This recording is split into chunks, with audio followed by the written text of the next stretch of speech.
itu apa. Ya. Kemudian ada di sini nanti belajar tentang wahyu ya. Kemudian ada mukammat, mutasyabihat dan seterusnya ya. Makiyah, madaniyah ya.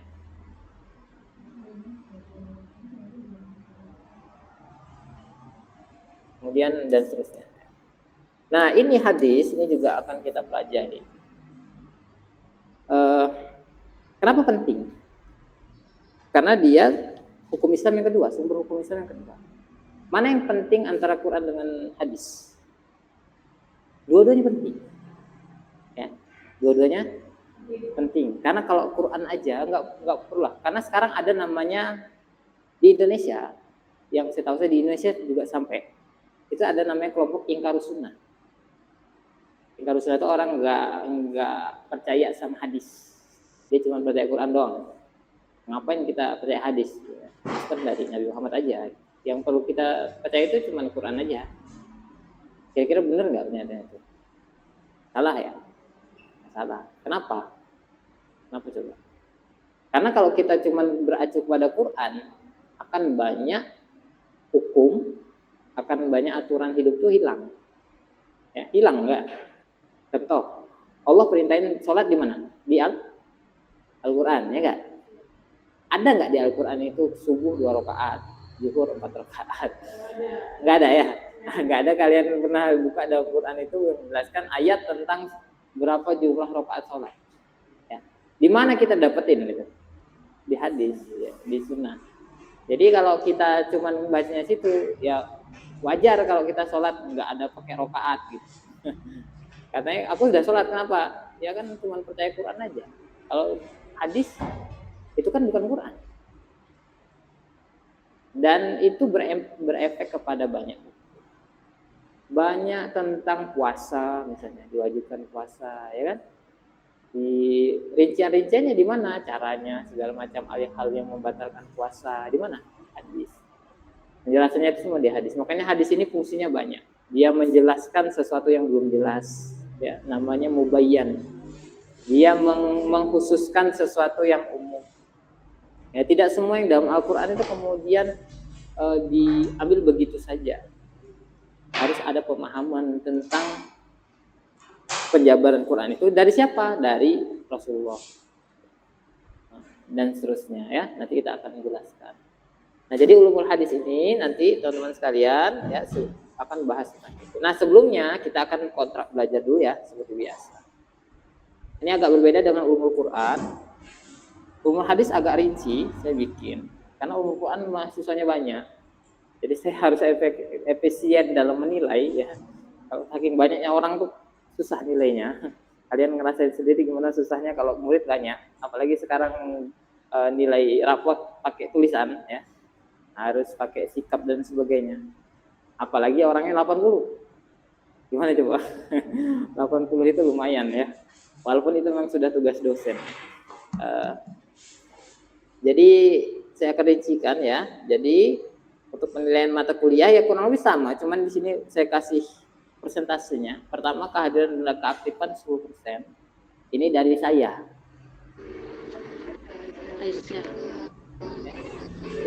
Kuis 30%, ya.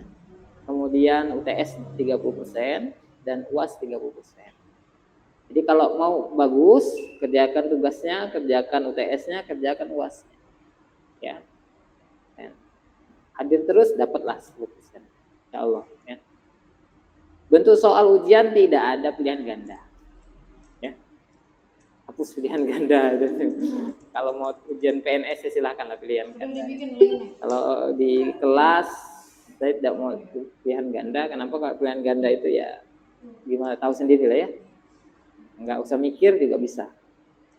Mengandalkan keberuntungan. Saya adalah orang yang bejo, udahlah gitu, capek habis ngajar gitu kan, UAS lagi hari ini, udah ngajar dari pagi ya udah, soalnya alhamdulillah pilihan ganda. Dosennya apa? Dosennya Pak Adam lagi gitu kan, kasih nilai yang penting ya udahlah. Ini enggak serius. Tapi kalau esai ya minimal dijawab, walaupun semester kemarin ada yang jawab, saya nggak tahu Pak. Saya tidak tahu gitu. Itu aduh. Oh ya nggak apa-apa. Hadir. Hatiin aja. Bawa. Kenapa taruh di sini tasnya? Oh, iya iya iya. Kita selesaikan aja kuliah kita, dan potong nanti terpotong ya. Karena selesainya jam 4. Insyaallah kita cepatkan. Ada yang ngisi itu saya tidak tahu, itu mahasiswa tuh. Ya, saya juga nggak penting juga kamu tahu atau nggak tahu itu kan. Ya ada yang jawab itu apa namanya belum belajar Pak.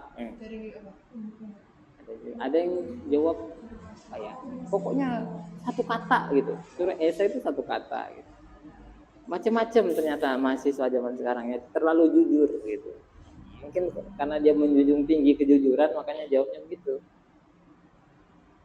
Esai dan proyek ya, esai dan proyek mungkin nanti kayak tulis lagi, nanti saya sesuaikan lah, saya lihat bagaimana dia dinamika kuliah kalian.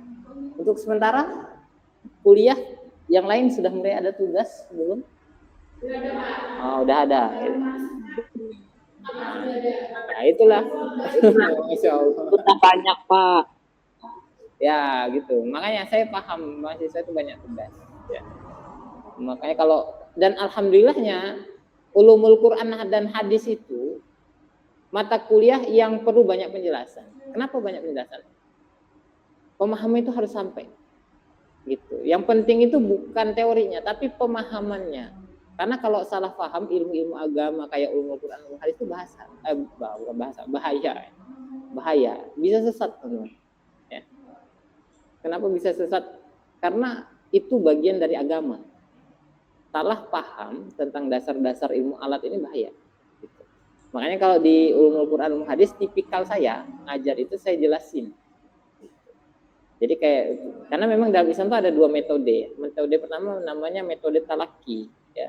Yang kedua metode madrasi namanya kalau dalam sistem pendidikan Islam ya. Nah kalau yang metode ilmu-ilmu seperti ulumul Quran, ulumul hadis, ya, kemudian kayak tahsin, ya, kemudian ilmu-ilmu dasar Islam yang sifatnya itu pemahaman, itu memang harus dijelasin. Karena kalau nggak dijelasin, kita salah paham itu bahaya. Bahaya kenapa? Nanti cara pandang kita pada kehidupan salah, bahaya, bisa berpengaruh pada keimanan, ya, bisa berpengaruh macam-macam lah. Zaman sekarang kan banyak orang yang begitu. Gara-gara dosennya misalnya biarin dia memahamin sendiri ulumul Quran dan hadis, bahaya. Nah, saya banyak menemukan mahasiswa-mahasiswa yang begitu bebas berpikir ketika menafsirkan hadis, ya, memaknai hadis, akhirnya ya macam-macam. Nah, sampai di mohon maaf ada satu sekolah tinggi yang kalibernya bagus menulis tentang dalil bolehnya seks bebas. Itu menjadi sebuah disertasi. Gitu kan? Jadi ya ada gitu. Level pemikir yang kemudian memahami Quran hadis seenaknya sendiri. Nah, enak udele dewe kita orang Jawa. Enak kepalanya sendiri gitu. Karena apa? Karena tidak belajar kaidah-kaidah yang digariskan oleh para ulama ini. Hadis sama Quran itu tidak sembarangan. Ya. Makanya ulumul Quran hadis ini nanti kita akan bahas. Kenapa dia penting ya. Ini kontak pelajar gimana? Setuju? Kayak gini? Setuju ya? Tenang saja, insya Allah saya usahakan tidak membebani dan memberatkan kalian. Apalagi cuma baru semester 1-2 gitu. Kalau semester 4, 5 itu kalau agak dibebani sedikit nggak apa-apa lah. Sudah mahasiswa sejati. Kenapa? Mau mundur udah nggak bisa, mau maju juga. Waduh ini. Kalau mau mundur sudah 4 semester ya kan. Kalau mau maju yang berat gitu kan. Jadi dosennya lihat kesempatan nih, saatnya kita kasih ujian. Nah, gitu. Kira-kira. Tapi kalau di awal-awal, aduh ternyata kuliah itu berat, berhentilah kuliah baru semester kok. Itu banyak juga gitu ya. Itu terjadi banyak tuh. Apalagi kuliah nggak jelas, mau kuliah apa nggak tahu, yang penting kuliah. Itu kan nggak gitu. Kita sekarang kan kebanyakan yang kuliah di situ apa? Karena tahu udah perlu kuliah. Ngajar sekarang apa-apa perlu, ya kan? Baru nyari kuliah. Jadi guru dulu, baru setelah itu nyari kuliahnya gitu. Nah, mudah-mudahan niatnya menambah ilmunya, kayak cuma cari gelarnya. Kalau cari gelar mah gampang sekarang ya. Mau gelar sebanyak apa juga bisa. Itu ya. Referensinya ada beberapa ya. Ada beberapa referensi.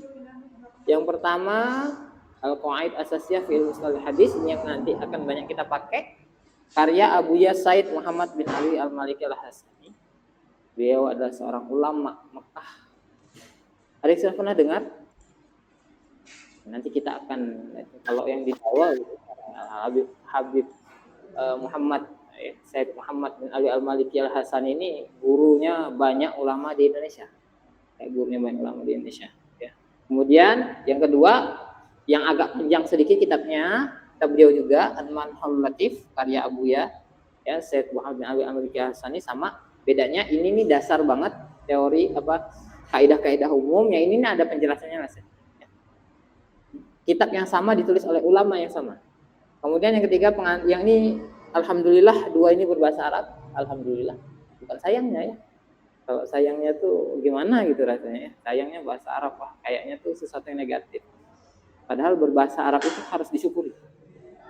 Untuk semangat. Karena belajar bahasa Arab itu belajar sesuatu yang luar biasa ya. Alhamdulillah berbahasa Arab dua ini. Dan kalau mau yang berbahasa Indonesia, ada namanya, ini terjemahan pengantar studi ilmu hadis karya Syekh Man Al-Qattan.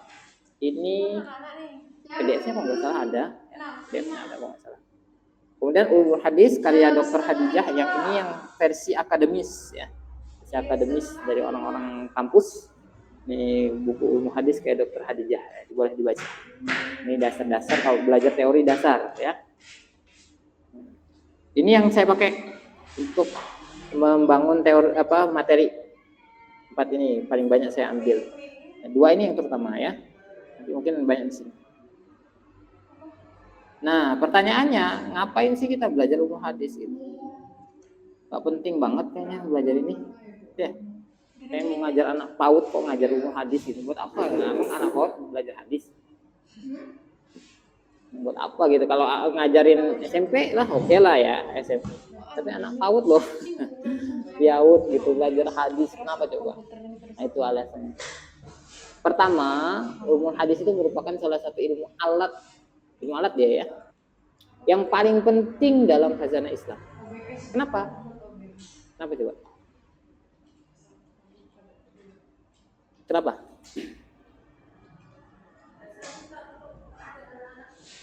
Dasar ngajar anak-anak. Emang anak-anak dari ilmu hadis sekarang. Oh ya, ketika akhlaknya ala gurunya sesuai dengan hadis Rasulullah gitu kan, jadi bagus anaknya gitu ya. Ya. Yang penting itu sebenarnya begini. Kenapa ilmu hadis itu alat terpenting? Sekarang tuh banyak hadis ya. Banyak sekali hadis yang beredar ya enggak? Anak-anak diajarin hadis, suruh ngapal 40 hadis yang pendek-pendek gitu. Tapi hadis itu kadang ada hadis yang palsu, ya kan? Kemudian ada hadis yang dia itu ternyata nggak boleh dijadikan pijakan hukum, hanya bisa dipakai sebagai motivasi. Nah, itu hadis seperti apa? Nah, itu perlu. Jangan sampai kita itu pukul rata. Contoh, ada kalimat an-nazafatu minal iman. Hadis bukan. Itu bukan hadis, itu hadis palsu, itu hadis maudhu, bahkan matruk ya, hadis maudhu, hadis yang dibuat-buat.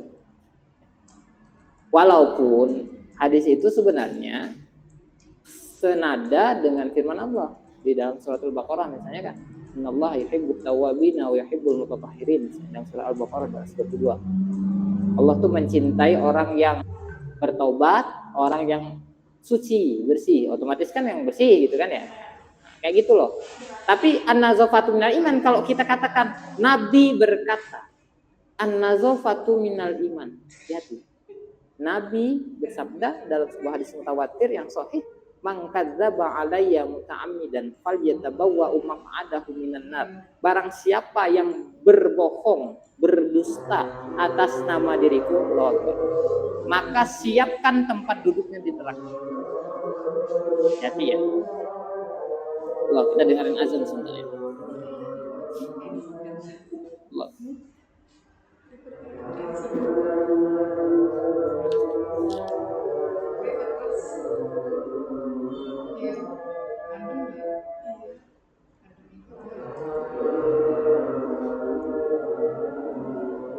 Bisa ya.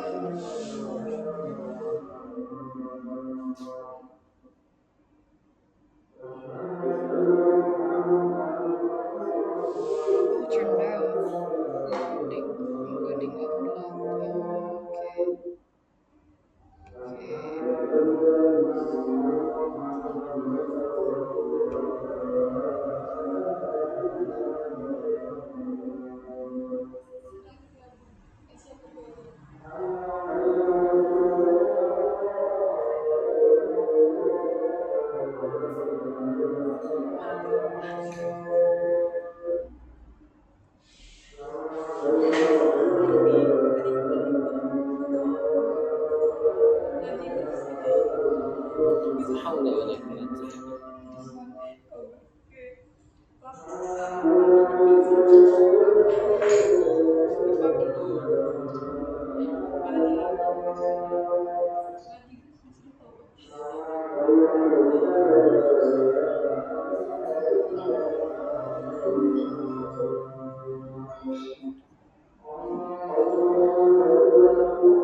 Ya.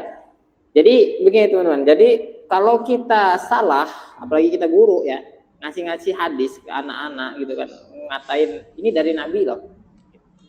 Kemudian kita sembarangan nggak pakai kaidah gitu. Bahaya. Karena nggak main-main tuh ancamannya kan ya. Mengkadzdzaba alayya muta'ammidan, barang siapa yang berbohong atas nama aku, kata Nabi ya. Kalau dia tabbawa'u maka ada minan nar, maka siapin aja lah tempat duduknya di neraka. Sudah dapat kapling di sana. Gitu. Jadi hati-hati supaya kita tuh bisa pilah-pilah gitu. Kalau misalnya kita ragu ini hadis atau bukan, ya jangan katain dari Nabi, gitu kan? Nah, ada sebuah riwayat atau apa segala macam, supaya kita tuh bisa tahu cara nyampein ke anak-anak gitu. Ini penting buat guru-guru. Buat guru-guru penting banget. Ya karena dia salah satu ilmu alat yang paling penting ya. Kita tahu ada hadis sahih. Pernah dengar ya? Hadis dhaif ya, hadis hasan ya. Hadis qudsi ya kan? Dan terusnya ada hadis mutawatir, hadis ahad dan seterusnya. Itu apa sih? Gitu kan? Apa sih itu? Kemudian yang kedua, umum hadis itu merupakan salah satu bagian dari sakofa Islam. Bagian dari sakofa Islam. Apa itu sakofa Islam? Nanti kita akan bahas ya. Jadi ilmu itu ada dua jenis ya. Pengetahuan itu ada dua jenis. Kalau di dalam Islam itu pengetahuan ada dua jenis.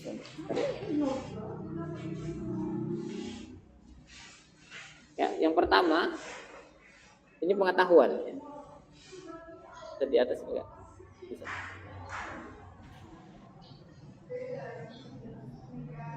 Apa? Ini ya. Hapus ya.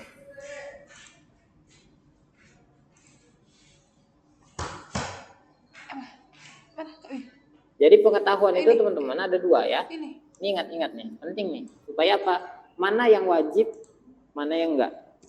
Jadi pengetahuan itu ada dua.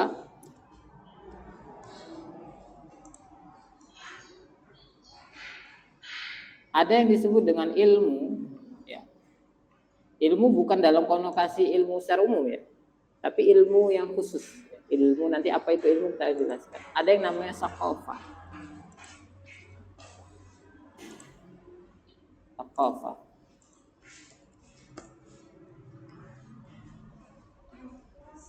Ilmu contoh biar mudah, matematika, ya, fisika, kimia, itu ilmu. Ilmu itu biasanya para ulama menyebutkan yang di dalam filsafat ya, filsafat Islam itu menyebutkan ilmu itu adalah sesuatu pengetahuan yang lahir dari proses observasi, ya, dari proses kemudian mencoba, nah itu ilmu. matematika, fisika itu kan orang nyoba-nyoba tuh, kimia ya, dicoba-coba kemudian dapat pengetahuan nih. Ini campur ini jadi ini gitu, meledak gitu kan. Ini campur ini begini ya, kalau ternyata kalau panjang tuh begini, kalau misalnya kipas angin tuh kalau mau apa banyak anginnya tuh begini caranya. Itu kan dicoba diproses. Nah, itu ilmu tuh. Kemudian ada yang namanya sakofah. Sakofah ini adalah khusus. Sakofah ini berkaitan dengan pandangan hidup. Contoh sakofah, ulumul Quran, ulumul hadis, ya, fikih.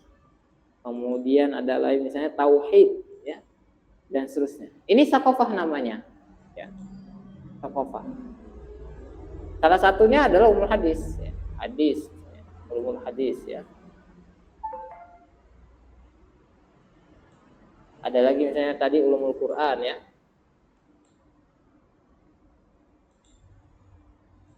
Misalnya lagi ada kalau di kita itu fikih, ya, usul fikih.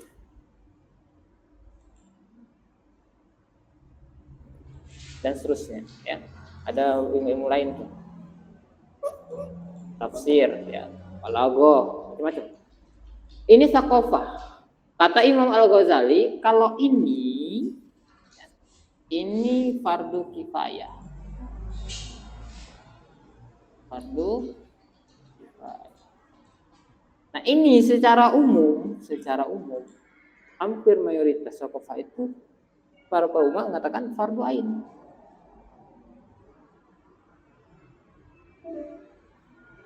Nah, kalau fardu ain apa? Wajib. Yang wajib siapa? Setiap kita, kayak kita belajar sholat, ya, belajar sholat.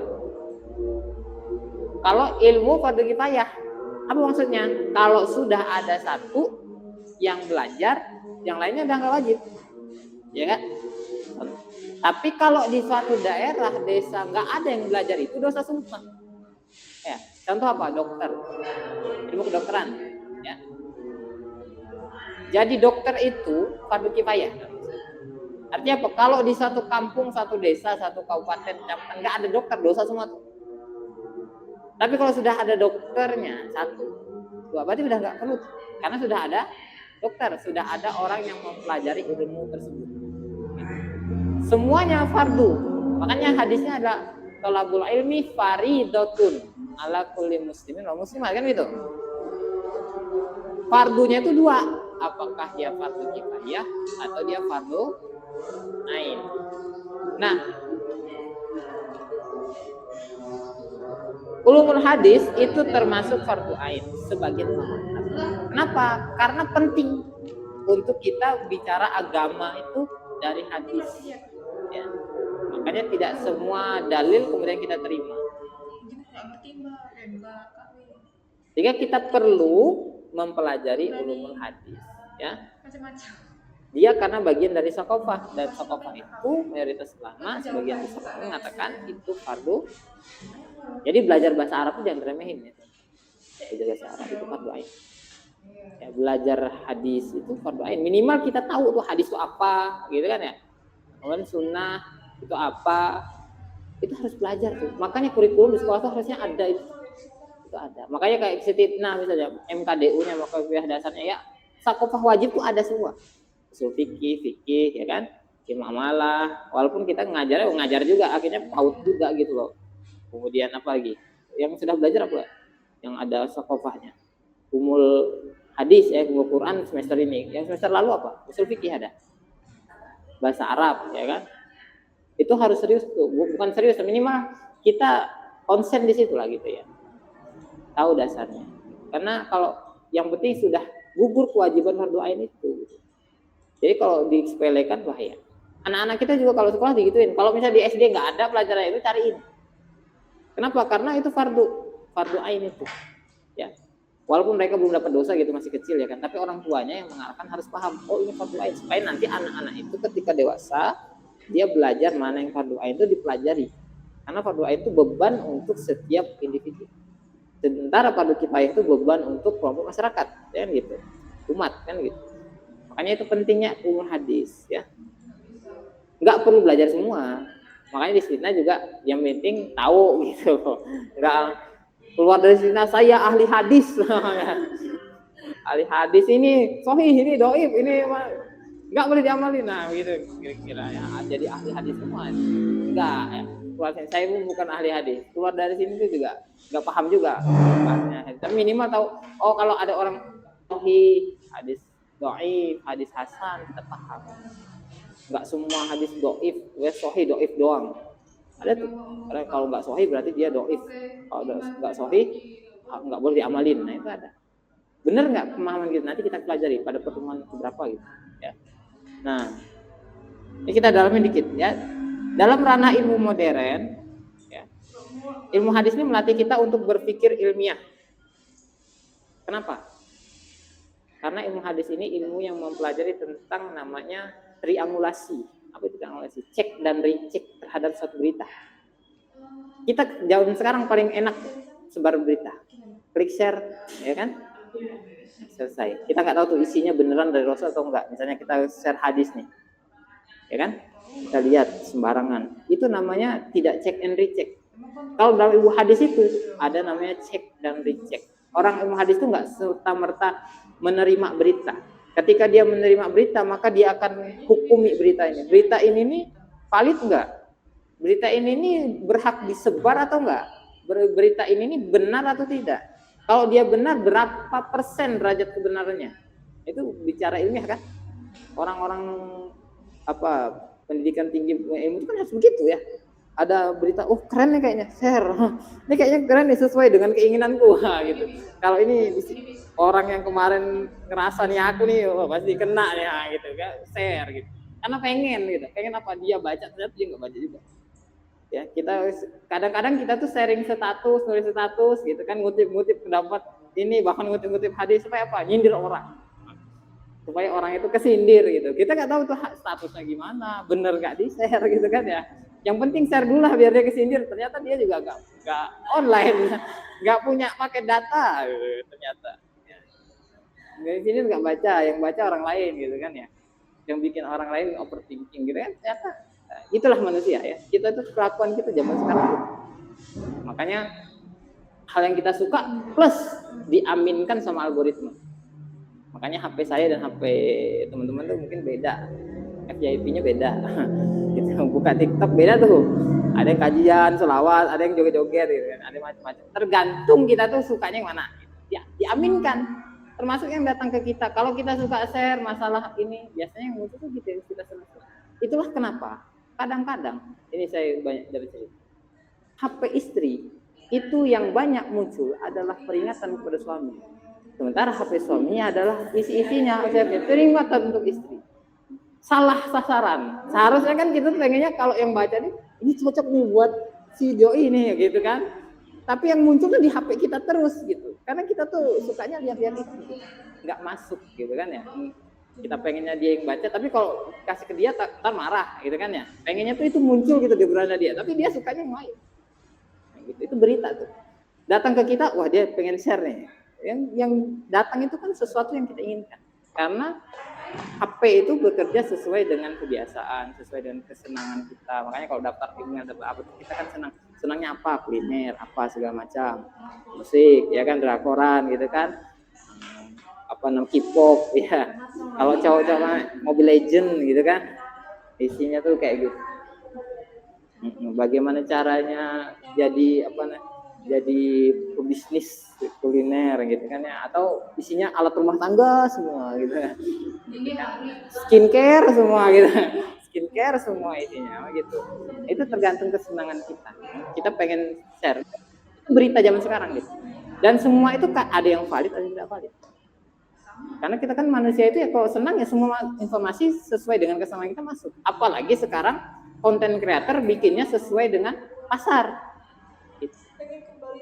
Bikin apa trik gitu, masuk surga tanpa harus beramal soleh gitu kan. 3 lakukan ini kalau Anda pengen begini kan gitu. Itu kalau kirim ke 5 teman Anda, kalau enggak nanti kiamat datang gitu. Gitu kan, itu kan gitu. Kalau Anda tidak share ini maka akan begitu 7 turunan, nggak dapat jodoh gitu kan. Itu kan sesuatu yang begitu kadang-kadang kemudian kita share. Padahal itu sesuatu yang kita share itu kemudian itu isinya tidak valid, apalagi mengatasnamakan agama. Bahaya tuh. Kalau Anda tidak share ini, hidup Anda akan celaka. Nah itu begitu-begitu. Dan kita ikut serta begitu, tidak menggunakan kaidah-kaidah ini. Dan hadis itu belajar itu. Belajar kaidah supaya kita tuh hati-hati urusan itu. Tapi kalau yang begitu pola begitu tuh sudah dipastikan itu palsu. Ya. Dan alhamdulillah saya dah ratusan yang begitu nggak saya share, alhamdulillah hidup aman-aman saja. Kayak gitu ya. Dan bahagia-bahagia saja, alhamdulillah gitu kan. Artinya apa ya, itu namanya pasar ya. Apalagi sekarang informasi itu jadi komoditas ya. Jadi bahan bisnis ya.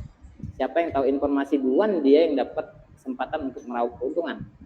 Makanya kalau tidak pakai kaidah ini, umat Islam nggak pakai kaidah ilmiah dari ilmu hadis ini, dia bisa terjerumus. Tapi kalau kita punya mindset yang begini, insya Allah lah. Ketika bermedia sosial gitu, bikin apa tuh enak. Ya. Ketika ada perkataan begini, kita bisa milah tuh mana yang kita iyakan, mana yang kita yakini benar-benar, mana yang kita ambil, mana yang kita buang. Nah itu, ini perkara mindset, perkara cara pandang ya. Pola pikir. Dan ilmu hadis melatih kita untuk ya. Nah yang terakhir, ilmu hadis ini merupakan cabang ilmu khas yang hanya dimiliki oleh Islam. Nggak ada. Tidak ada satu ilmu pun di dunia ini, peradaban manapun yang keren banget seperti ilmu hadis. Apa? Ilmu hadis ini, ibu-ibu sekalian ya, teman-teman sekalian yang di rumah juga, ilmu hadis ini bahkan ilmu yang menjaga kata. Satu kata. Bukan hanya menjaga informasi itu. Tapi satu kata di dalam sebuah hadis itu dipastikan benar atau enggak benar dengan ilmu hadis. Jadi ada misalnya hadis dengan riwayat Bukhari, hadis dengan riwayat Ibnu Hibban, dua hadis dengan isi yang sama tapi dengan redaksi yang berbeda. Itu nanti statusnya bisa berbeda. Kenapa? Karena kata-katanya berbeda ya. Ada matan yang misalnya, kemudian ada alur yang beda ya. Ada riwayat yang berbeda, maka kata saja dijaga di dalam agama kita. Satu kata Nabi, satu kata saja itu benar-benar dijaga oleh agama gitu. Makanya ilmu hadis ini ilmu yang menjaga bukan hanya hadis tapi bahkan kata. Siapa yang bisa jagain kata gitu? Saya berkata-kata seperti ini. Kemudian kalian mendengar kata saya dan kalian itu mencoba untuk menyalurkannya kepada orang lain. Kalau kita sebagai umat kan paham apa yang disampaikan saya, kalian pahami, kemudian sampaikan lagi sesuai dengan pemahaman kita kan gitu biasanya ya. Nah, walaupun ya dengan redaksi. Tapi kalau ilmu hadis itu nggak boleh. Ketika Nabi itu berkata apa, sampai ke sana tuh harus sama. Bagaimana cara memastikan kata-katanya itu plek ketiplek kata gitu ya, sama. Kalau kita kan nggak perlu sama lah ya. Bahkan saya sendiri apa yang saya katain tadi udah nggak bisa ulang tuh. Tadi ngomong apa dari awal? Coba ulang dengan persis. Nggak boleh beda. Bisa nggak? Nggak bisa kan? Nggak bisa. Ya gitu kan. Lauknya apa gitu kan ya. Contohnya udah beda tuh. Itu tuh kata kita sendiri kita aja susah jaga. Untuk ngulangin aja nggak bisa, paling nonton doang misalnya direkam kan, kita bisa nonton. Tapi untuk mengulangi dan meriwayatkan dengan cara yang sama. Dan ilmu hadis belajar tentang itu, bagaimana kita memberitahukan informasi tentang perkataan Nabi, perbuatan Nabi, takrir Nabi itu sesuai dengan apa yang Nabi ucapkan sebenarnya ya. Jadi ilmu ini tuh khas banget, tidak ada satu ilmu pun yang di luar peradaban ini yang pakai ini. Ini untuk hadis, apalagi Quran. Saya logika, apalagi Quran. Jadi kalau hadis saja kita punya cabang ilmu yang memastikan kebenaran perkataan Nabi sebagai seorang Nabi, apalagi Al-Quran. Gak mungkin orang Islam itu kemudian meriwayatkan Al-Quran dengan cara sembarangan kan gitu.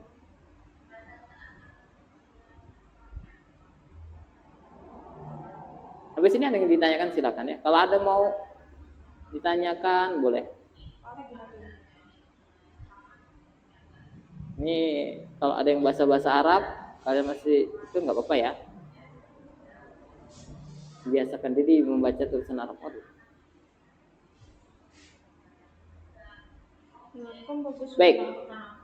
Tadi ada sakofah. Apa itu sakofah Islamiyah? Adalah makrifat pengetahuan yang akidah Islamiyah itu sebagai sebab pembahasannya. Jadi apa itu sakofah Islam?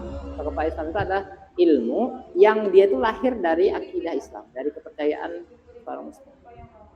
Kalau dia nggak muslim, bisa jadi munculkan pengetahuan, tapi kan bukan sakofah. Ya.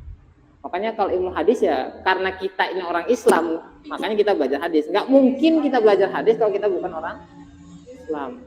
Ada sih orang non Islam, tapi bukan itu tujuannya hanya tahu saja, ya kan? Bukan untuk kemudian diyakini, apalagi diamalkan, enggak. Tapi hanya sekedar tahu.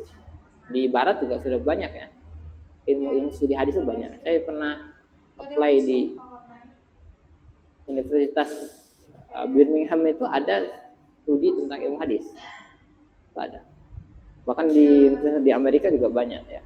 Studi prodi yang belajar hadis. Dan mahasiswanya banyak ya tidak beragama Islam. Tapi hanya sekedar untuk tahu saja. Sedangkan ilmunya itu sendiri lahirnya dari akidah Islam. Ya. Sama saja apakah pembahasan tersebut dia itu tentang akidah itu sendiri ya, seperti ilmu tauhid. Ilmu tauhid kan bahasa akidah tuh. Ilmu tauhid ya, kalau tauhid itu di kita misalnya pembahasan tentang sifat 20 misalnya ya. Sifat-sifat Allah itu kan ilmu tauhid tuh. Sifat 20 itu pembahasan ilmu tauhid. Itu juga sakofah karena pembahasan ilmu tauhid itu lahir dari akidah Islam kan gitu. Atau yang lahirnya itu mabniyatul aqidatul Islamiyah mislu fikih, yang lahir dari akidah Islam seperti ilmu fikih, ilmu tafsir, ya, ilmu hadis. Atau ya, dia itu pemahamannya yan basiku anil akidah, disandarkan atau lahir dari akidah, dari hukum-hukum seperti pengetahuan tentang wajibnya ijtihad dalam Islam, seperti bahasa Arab, mustalah hadis, ya, ulumul hadis maksudnya. Bahasa Arab itu juga berarti sakofah. Kemudian ulumul hadis, ya, kemudian ilmu usul. Kenapa? Karena dengan belajar inilah kita bisa memahami agama itu dengan benar.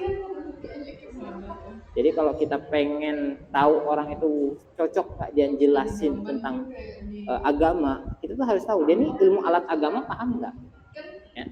Bahasa Arab misalnya dia ini tahu nggak? Kemudian ilmu fikih, usul fikih paham nggak? Usul hadis paham nggak? Tahu nggak dia ini hadis sahih, hadis dhaif, hadis hasan, hadis ahad, hadis mutawatir, ya, dan seterusnya. Ya. Paham nggak dia? Kalau dia paham tentang itu ya dia wajar saja, ya, sebagai seorang yang ya dianggap bolehlah kalau bicara masalah agama. Fahadi kulluha thaqafatun islamiyatun li anal aqidata al-islamiyata hiya sabab fi bahsiha. Nah, semua ini adalah sakofah Islam karena akidah Islam itu menjadi sebab pembahasannya. Jadi sakofah itu adalah ilmu yang lahir yang sebabnya adalah akidah Islam. Ya, itu sakofah.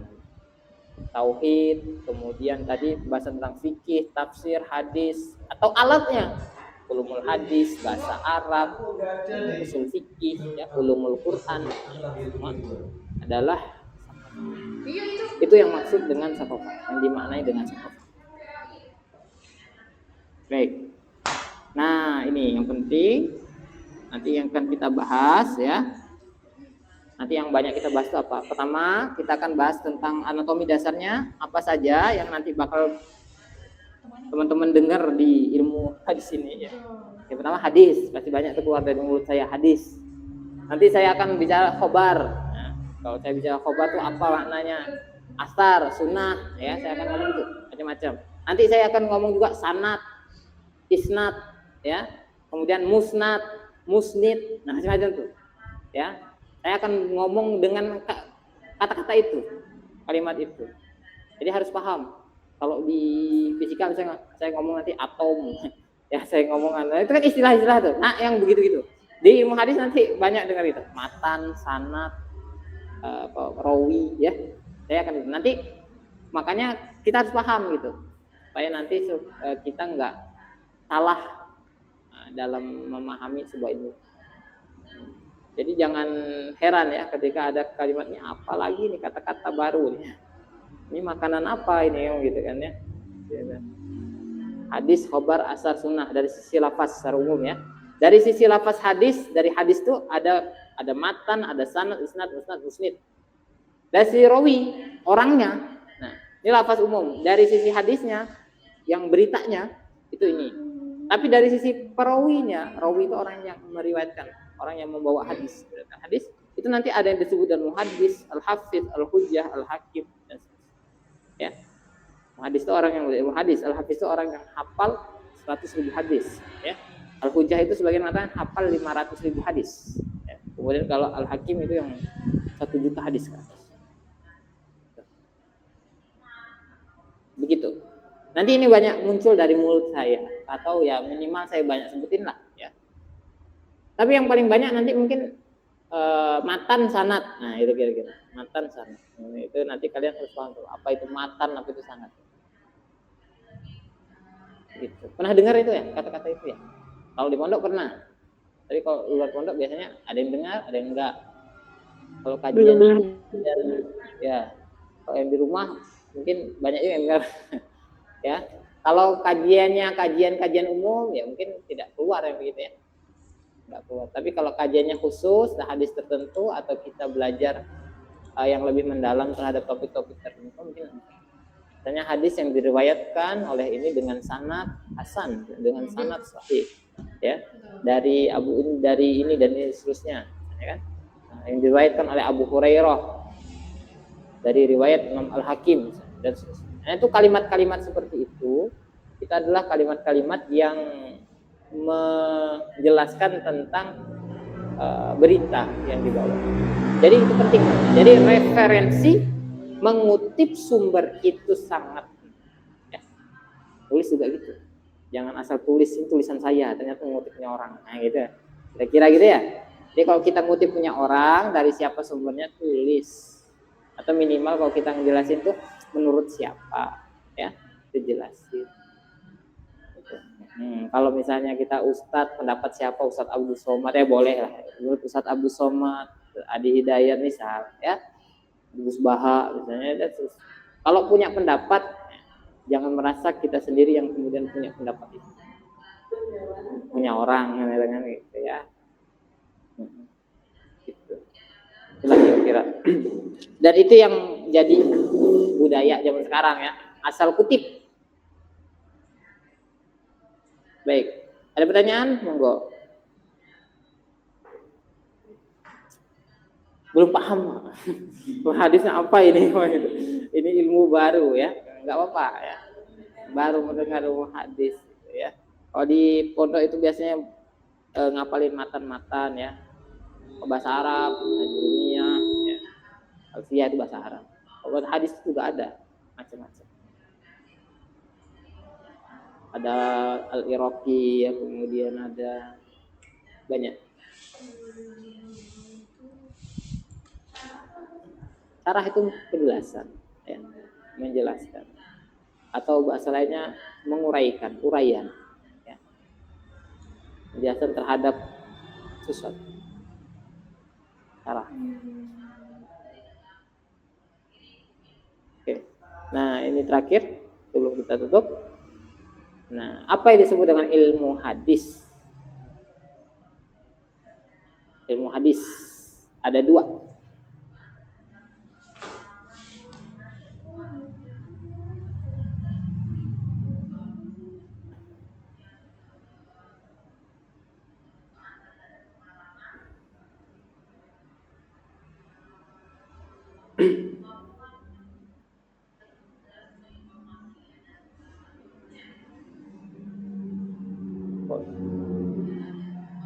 Ya, hadis itu ada 2. Ilmu hadis itu ada 2. Ilmu al-hadis ada 2. Yang pertama adalah ilmu hadis namanya ilmu hadis riwayat ya. Riwayat. Ilmu hadis riwayat.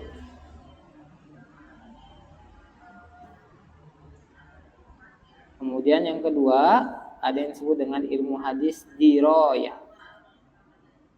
Diroyah. Hah? Diroyah. Nah, pakai dal. Ya. Diroyah. Dirayah kalau bahasa Indonesia. Nah, ilmu hadis riwayah dan ilmu hadis diroyah. Ya. Jadi ilmu hadis ada dua levelnya atau dua jenisnya. Ada tentang ilmu hadis riwayah, namanya ilmu hadis diroyah. Apa itu ilmu hadis riwayah diroyah? Nanti kita bahas.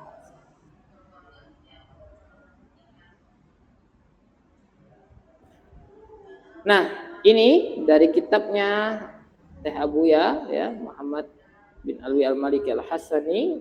Beliau dalam kitabnya Al-Qawaid Al-Asasiyah fi Ilmi Ulumul Hadis, Shalih Hadis, ya. Ilmu hadis, ya, disebut ilmu hadis dalam dua makna. Jadi ilmu hadis itu kalau ada orang bilang ilmu hadis, berarti ada dua kemungkinan. Ya. Ada dua makna maksudnya. Ada dua kemungkinan yang akan dia dalami atau dia bahas. Yang pertama, al-awwal, annahu yutlaqu ala naqli wa riwayatin ma udifa ila rasul. Yang penting ada hafal ma udifa ila rasul, ya. Au naq ma udifa ila sahabah, ya. Au at-tabi'in, ya. Pertama itu dia adalah yang disebut atas penukilan dan periwayatan apa-apa yang disandarkan, paham disandarkan ya? Dilekatkan, dikaitkan, ditautkan kepada siapa? Kepada Nabi, nama Rasul. Itu pertama. Itu ilmu hadis termasuk. Kedua, dinukil dan disandarkan kepada sahabat. Itu masuk juga ilmu hadis. Misalnya ada sebuah riwayat dari Umar bin Khattab. Umar bin Khattab berkata, ya, hasibu anfusakum qabla an tuhasabu. Itu perkataan Umar. Tapi itu masuk dalam pembahasan hadis, cuman dia disandarkan kepada sahabat. Ya. Ada juga yang disandarkan kepada tabi'in, ya, kepada tabi'in gitu. Misalnya siapa ya tabi'in? Misalnya ada seorang namanya Atha bin Yasar yang berkata tentang malam nisfu Sa'ban itu level derajatnya berada di bawah malam Lailatul Qadar. Level kedua. Jadi dalam Islam ada malam-malam yang utama. Terus para ulama termasuk Atha bin Yasar mengatakan yang level paling tinggi itu Lailatul Qadar. Nah, di bawah Lailatul Qadar level kedua nisfu Sa'ban. Itu sahabat gitu. Ada perkataan ya, misalnya disandarkan pada sahabat tabinya. Tapi itu bukan sesuatu yang kemudian kepada Nabi, ya. Tapi ada juga disandarkan kepada sahabat, hanya sahabat ini menjelaskan perkataan Nabi, misalnya ada juga, gitu ya. Tapi atas redaksi sahabat atau atas redaksi tabi'in ini, maka itu disebut apa? Nah, ini nanti jelasin nih. Yang disandarin kepada Rasul itu sebutnya hadis, namanya hadis marfu. Hadis marfu namanya. Qala Rasulullah SAW. Nabi berkata. Ya, Nabi SAW bersabda. Misalnya, itu namanya hadis marfu. Ya. Ada yang disandarkan kepada sahabat, namanya, ya, hadis mauquf. Ya. Hadis mauquf.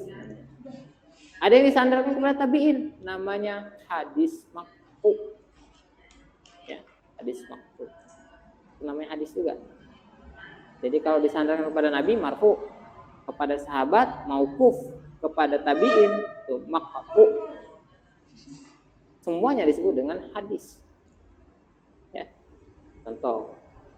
Nah, kalau kita belajar begitu, belajar apa-apa yang diriwayatkan, kalimatnya, ya, yang diriwayatkan dari Nabi, dari sahabat, itulah namanya hadis riwayah, ilmu hadis riwayat, gitu ya. Jadi ilmu yang bicara tentang periwayatannya. Tapi ada juga ilmu itu Yutlaku ala tariqah awal manhaj, ya, cara atau metode alladzi ittaba'a fi kaifiyat ittisalil hadis, yang dia itu adalah cara bersambungnya informasi hadis itu. Saya ngomong, saya dapat informasi ini dari teman saya namanya ini, teman saya dari siapa, sampai misalnya kata Pak Bupati. Nah itu begini. Kamu dari mana? Saya itu dapat dari teman saya tuh yang kerja di PU. Teman saya kerja di PU tuh dapat dari inspektorat misalnya. Inspektorat dapat dari siapa gitu, sampai ke bupati. Nah, itu kita melajari jalurnya ke sini, ke situ, ke situ, ke sini. Jalur informasi itu namanya hadis diroyah, ya. Kaifiyah at-ittisalil ahadits. Cara bersambungnya hadis, cara bersambungnya informasi itu. Dari siapa? Makanya kalau kita dapat informasi itu harus tahu nih, ini dari siapa nih, gitu kan ya. Kalau dari orang yang kredibel, oh ustadz yang share lagi lah, gitu.